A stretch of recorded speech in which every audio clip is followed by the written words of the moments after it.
আন্তর্জাতিক সময়ের সঙ্গে আছি আমি জাফর সাদিক। এদিকে বিভিন্ন দেশে আবারও তীব্র আকার ধারণ করছে করোনা। দ্বিতীয় ঢেউয়ের বিপর্যয়ের মধ্যে তৃতীয় ঢেউয়ের শঙ্কায় পুরো ভারত। করোনার ভারতীয় ভ্যারিয়েন্ট বিশ্বের বিভিন্ন দেশে ছড়িয়ে পড়া নিয়েও বাড়ছে উদ্বেগ। মৃত্যু আক্রান্তের হার বাড়ছে ব্রাজিল, যুক্তরাজ্য ও যুক্তরাষ্ট্রেও। প্রাণঘাতী করোনায় আক্রান্ত ও মৃত্যুর হার আগের চেয়ে কমলেও ভয়াবহতা অব্যাহত ভারত জুড়ে। ভারতীয় ভ্যারিয়েন্টের ছড়িয়ে পড়া নিয়েও উদ্বিগ্ন বিশ্বের বিভিন্ন দেশ। এদিকে ভারতের বিভিন্ন রাজ্যে টিকাদান কর্মসূচি চললেও চাহিদার তুলনায় সরবরাহ কম। এমনকি পশ্চিমবঙ্গের একটি টিকা কেন্দ্রে ভুয়া টিকা দেওয়ারও অভিযোগ উঠেছে। এই অবস্থায় সঠিক পদক্ষেপ না নিলে পরবর্তীতে পরিস্থিতির আরও অবনতি হওয়ার শঙ্কা রয়েছে। এখন টিকা দেওয়া খুবই গুরুত্বপূর্ণ একটি কাজ, কিন্তু কোথাও কোথাও টিকাই নেই। সবাইকে দ্রুত টিকার আওতায় আনা খুবই জরুরি। রোগটিতে আক্রান্ত হয়ে অনেকেই তাদের স্বজন হারিয়েছে। আশা করি কর্তৃপক্ষ যত দ্রুত সম্ভব প্রয়োজনীয় পদক্ষেপ আরো জোরদার করবে। করোনায় শনাক্ত ও মৃত্যু বেড়েছে লাতিন আমেরিকার দেশ ব্রাজিলেও। অক্সিজেন ও শয্যার সংকট এখনো কাটেনি হাসপাতালগুলোতে। এদিকে যুক্তরাষ্ট্রেও করোনা পরিস্থিতির অবনতি হওয়ায় টিকা কর্মসূচি সহ বিভিন্ন পদক্ষেপ হাতে নিয়েছে বাইডেন সরকার। যুক্তরাজ্যেও সংক্রমণ ঠেকাতে সামাজিক দূরত্ব নিশ্চিতকরণ, টিকাদান সহ নানা পদক্ষেপ আবারও জোরালো হচ্ছে। জান্নাতুল সাদিয়া, সময় সংবাদ। জার্মানিতে করোনার সংক্রমণ নিয়ন্ত্রণে এলেও আতঙ্ক ছড়াচ্ছে ভারতীয় ভ্যারিয়েন্ট। দেশটির 16টি অঙ্গরাজ্যের মধ্যে প্রবাসী বাংলাদেশি অধ্যুষিত হেসেন প্রদেশে সবচেয়ে বেশি মানুষ করোনার এই ভ্যারিয়েন্টে আক্রান্ত হয়েছেন। বিটু বড়ুয়ার রিপোর্টে বিস্তারিত। করোনা মহামারীতে টালমাটাল বিশ্ব। ব্রাজিল ও দক্ষিণ আফ্রিকার পাশাপাশি ব্রিটেন সহ ইউরোপের নানা দেশে নতুন করে আতঙ্ক ছড়াচ্ছে ভারতীয় ভেরিয়েন্ট। এরই মধ্যে পর্যটন স্পট জার্মানির হেসেনে করোনার এই নতুন ধরনে আক্রান্তের সংখ্যা দিন দিন বেড়েই চলছে। রাজ্যটির ফ্রাঙ্কফুর্ট সহ আশেপাশের অঞ্চলে নতুন করে সংক্রমিতদের মধ্যে প্রতি 5 জনের 1 জন ভারতীয় ভেরিয়েন্টে আক্রান্ত। সংক্রমণ আরও ভয়াবহ রূপ নেয়ার শঙ্কায় স্থানীয় সহ প্রবাসী বাংলাদেশিরা। 180টা নেশনের বসবাস এখানে। বিভিন্ন মসজিদ মন্দিরে গা ঘেঁষাঘেঁষি করে সবাই প্রার্থনা করে। এগুলোর উপরে সরকার ভীষণ নজর দিচ্ছে। করোনা পরিস্থিতি মোকাবেলায় যে ভ্যাকসিনেশনের ব্যবস্থা করা হয়েছিল সেই ভ্যাকসিনেশন কার্যক্রম এই মুহূর্তে খুবই দ্রুত সম্পন্ন করা হচ্ছে। জার্মান সংক্রমণ বিশেষজ্ঞরা ধারণা করছেন আগামী শরতেই আরো ভয়ঙ্কর হয়ে উঠতে পারে ভারতীয় ভেরিয়েন্ট। তাই মৌসুম আসার আগেই দেশটির প্রত্যেক নাগরিককে টিকার আওতায় আনার চেষ্টায় জার্মানির স্বাস্থ্য বিভাগের প্রায় 8.5 কোটি জনসংখ্যার অর্ধেকেরও বেশি নাগরিক এরই মধ্যে টিকার আওতায় এসছেন। ডেল্টা সহ করোনার সব ধরনের ভ্যারিয়েন্টকে রুখতে ইউরোপীয় শীর্ষ নেতাদের একত্রে বসবার আহ্বান জানিয়েছেন জার্মান চ্যান্সেলর আঙ্গেলা ম্যার্কেল। জার্মানির বার্লিন থেকে বিটু বড়ুয়া, সময় সংবাদ। মালয়েশিয়া জুড়ে লকডাউন সত্ত্বেও থামছে না সংক্রমণ। দেশটিতে গড়ে প্রতিদিন 2 থেকে 2.5 লাখ টিকা দেওয়া হচ্ছে, তবুও সংখ্যা কাটছে না স্থানীয় প্রবাসীদের। এ বিষয়ে বিস্তারিত জানাতে এই মুহূর্তে মালয়েশিয়ায় আছেন সহকর্মী আব্দুল কাদের। সরাসরি চলে যাচ্ছি তার কাছে। আব্দুল কাদের। ধন্যবাদ জাফর। আপনি জানেন যে বর্তমানে মালয়েশিয়া জুড়ে কিন্তু লকডাউন চলছে, আর এই লকডাউন শেষ হওয়ার কথা রয়েছে চলতি মাসের 28 জুন, অর্থাৎ আর মাত্র 3 দিন বাকি আছে। তবে এই লকডাউন বাড়ানো হবে কিনা সে বিষয়ে আসলে সরকারের তরফ থেকে কিন্তু এখনও কিছু জানানো হয়নি। তবে কঠোর এই লকডাউনের মাঝেও নতুন নতুন ভেরিয়েন্ট ক্লাস্টার যেমন বৃদ্ধি পাচ্ছে, একই সঙ্গে কিন্তু বৃদ্ধি পাচ্ছে করোনায় আক্রান্ত ও মৃতের সংখ্যা। এখানে গত সপ্তাহে করোনায় আক্রান্ত ও মৃতের সংখ্যা কিছুটা উঠানামা করলেও গত 2 দিন ধরে আমরা দেখেছি সেই সংখ্যা কিন্তু বাড়ছে। এখানে আপনাকে যদি গত 24 ঘন্টার কথা বলি, তাহলে গত 24 ঘন্টায় এখানে করোনায় মৃত্যু হয়েছে 84 জনের এবং আক্রান্ত হয়েছে 5841 জনের। তবে করোনা নিয়ন্ত্রণে মালয়েশিয়া সরকার এই পর্যন্ত প্রায় 521টিরও বেশি টিকাদান কেন্দ্র স্থাপন করা হয়েছে এবং যেখানে প্রতিদিন প্রায় 1.5 থেকে 2 লাখ মানুষকে টিকা প্রদান করা হচ্ছে। এছাড়া মালয়েশিয়ায় এখনও পর্যন্ত 5.8% মানুষের মাঝে দ্বিতীয় ডোজের টিকা প্রদান করা হয়েছে এবং প্রথম ডোজের টিকা দেওয়া সম্পন্ন করেছে মাত্র 15% মানুষের মাঝে।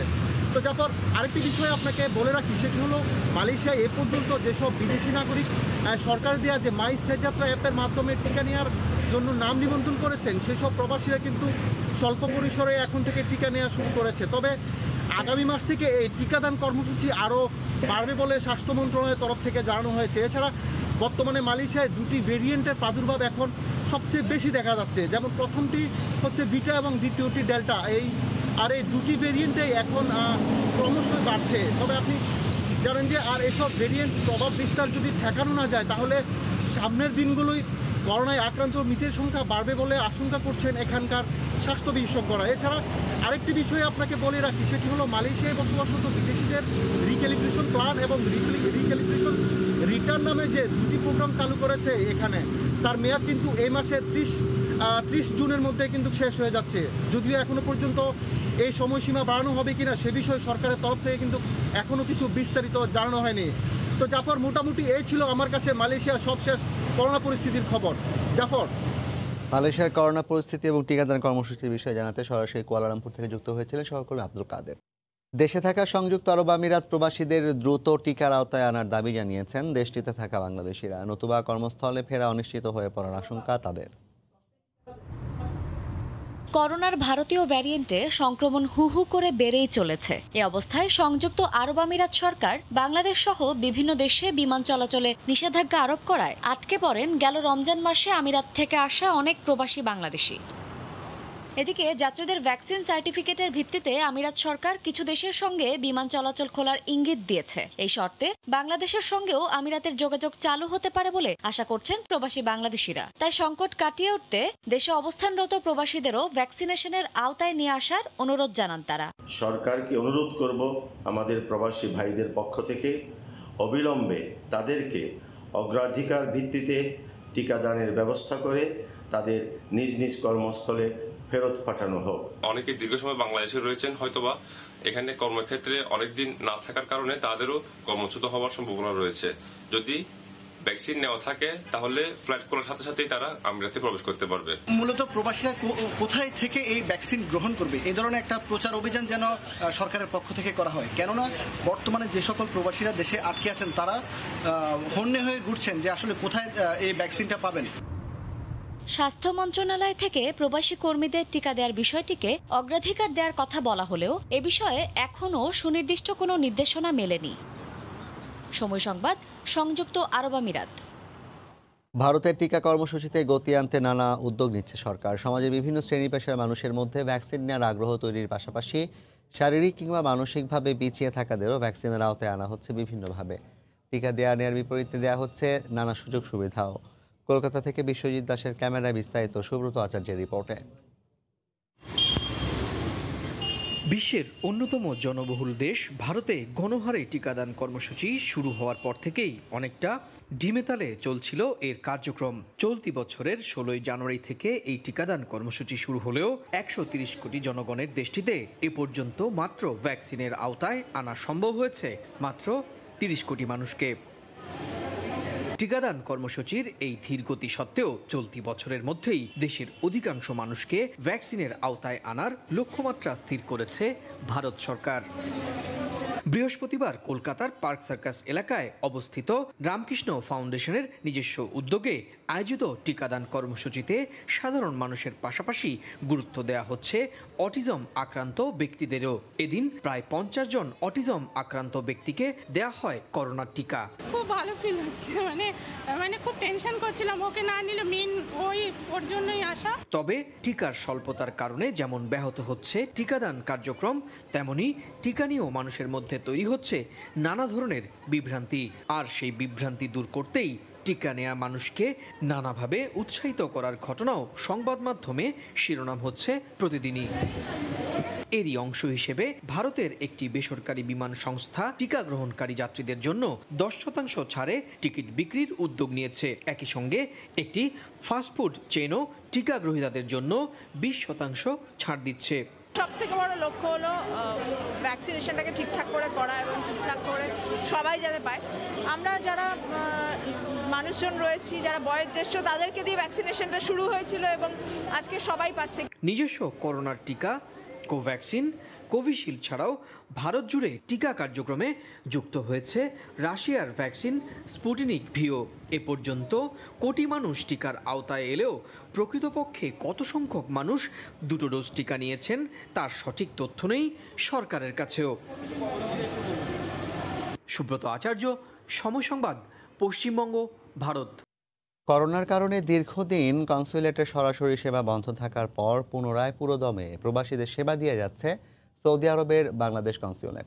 দীর্ঘ 6 মাসের বেশি সময় কনসুলেটের সরাসরি সেবা বন্ধ থাকায় সেবা দিতে হিমশিম খেতে হচ্ছে তাদের।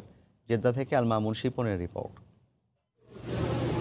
করোনার কারণে দীর্ঘদিন জেদ্দা কনসুলেটের স্বাভাবিক কার্যক্রম বন্ধ করে দিয়ে প্রবাসী সেবা কেন্দ্র নামে একটি বেসরকারি প্রতিষ্ঠানকে দায়িত্ব দেওয়া হয়। তবে কনসুলেটের বিভিন্ন কার্যক্রম সরাসরি বন্ধ থাকায় পাসপোর্ট নবায়ন সহ বিভিন্ন সেবা নিতে পারেননি অনেকেই।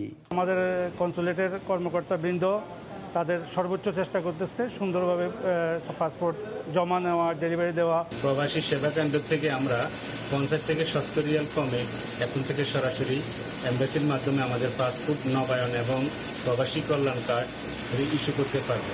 লকডাউনের কারণে প্রায় 5 মাসের কাজ জমে থাকা পাসপোর্ট দিতে কিছুটা বিলম্ব হলেও আগামী কিছুদিনের মধ্যেই তা স্বাভাবিক হবে বলে আশা কনসুলেটের কনসাল জেনারেলের। দূর দূরান্তের প্রত্যন্ত অঞ্চলের প্রবাসীগণের কষ্টটুকু লাঘব হয়ে যাচ্ছে এবং এই আবেদনগুলি পেয়ে তালিকা করে আমরা যৌক্তিক সময়ের মধ্যে কল্যাণ বোর্ডে পাঠিয়ে দিচ্ছি। জেদ্দা বাংলাদেশ কনসুলেটের লেবার কাউন্সিলর আমিনুল ইসলাম জানিয়েছেন, প্রবাসীদের সকল ধরনের বৈধ সেবা দিতে কনসুলেট প্রস্তুত। এটা একটা পজিটিভ রেসপন্স পাওয়া যাচ্ছে লোকজনের মধ্যে, তারা বিষয়টাকে পজিটিভলি নিয়েছে এবং তারা আসছে নিয়মিত। সাপ্তাহিক ছুটির দিন শুক্রবার ও শনিবার জেদ্দার বাইরে বিভিন্ন প্রাদেশিক শহরগুলোতে কনসুলেটের অস্থায়ী অফিস বানিয়ে সরাসরি সেবা দিচ্ছেন জেদ্দা বাংলাদেশ কনসুলেট। আল মামুন শিপন, সময় সংবাদ, জেদ্দা, সৌদি আরব। এই ছিল আন্তর্জাতিক সময়। সঙ্গে থাকুন সময়।